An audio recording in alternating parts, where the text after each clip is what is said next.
Есть. Афганские. У меня муж участник боевых действий. Конечно. Мы же крымские татары. В каждой семье есть крымско-татарские книги. Начиная вот «Октябрь Ёлнен» и кончая вот современными всеми. Нету. К сожалению, нет. Конечно. Ну, допустим, словари.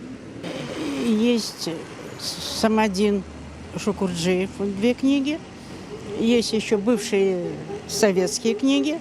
Конечно, да, есть.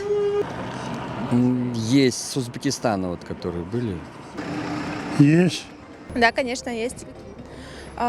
Сказки разные на крымско-татарском языке, потом учебники национальности, как происхождение истории крымских татаров и многие другие. Да, есть детские книги на крымско-татарском языке со стишками и с сказками. Есть. Только название не помню.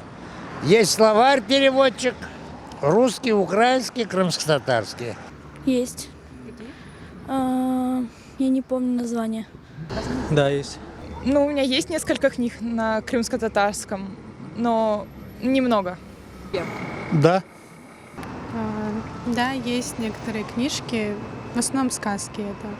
Конечно, у нас есть журналы на крымско-татарском языке. Арманчих, например.